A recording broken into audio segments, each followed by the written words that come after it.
Bonsoir et bienvenue. Commençons l'actualité nationale par la coopération bilatérale. Le corps diplomatique accrédité en Côte d'Ivoire compte 3 nouveaux membres.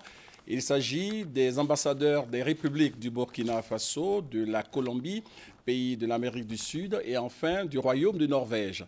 Ces 3 nouveaux ambassadeurs ont tous pris l'engagement d'œuvrer au renforcement de la coopération bilatérale entre notre pays, la Côte d'Ivoire, et leurs pays respectifs. Engagement pris en présence du chef de l'État, le président Alassane Ouattara. Le compte-rendu complet de cette présentation des lettres de créance au journal de 20 h. Du côté de la primature, il y a eu lancement officiel du Conseil national pour la transparence des industries extractives. Ce Conseil national a pour mission de veiller au renforcement du cadre réglementaire des industries extractives en Côte d'Ivoire, de garantir la transparence dans le fonctionnement de ce secteur d'activité.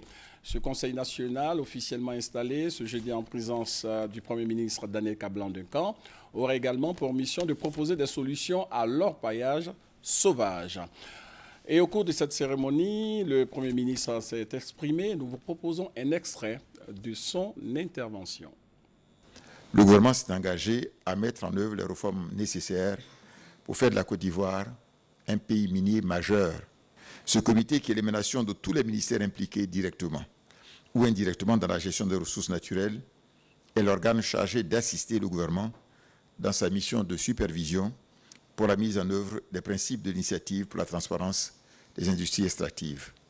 À ce titre, il est chargé de suivre et de contrôler le processus de mise en œuvre de l'ITUE en Côte d'Ivoire par le Conseil national, d'évaluer la mise en œuvre de l'ITUE par le Conseil national, d'examiner les rapports d'activité du Conseil national de l'ITUE et de formuler des observations et propositions de recommandations au gouvernement.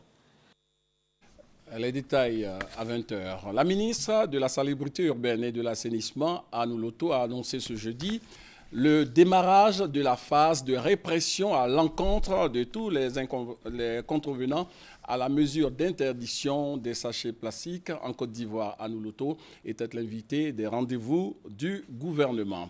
Nous reviendrons en détail sur cette mesure au journal de 20 h et au cours de cette édition, d'autres points de l'actualité vous seront également proposés. Au Mali, après l'attaque d'un camp de l'armée qui a fait 17 soldats maliens tués, un deuil de 3 jours décrété sur toute l'étendue du territoire. Le président malien Ibrahim Boubacar Keïta a également pris la décision d'instituer à nouveau l'état d'urgence pour 10 jours.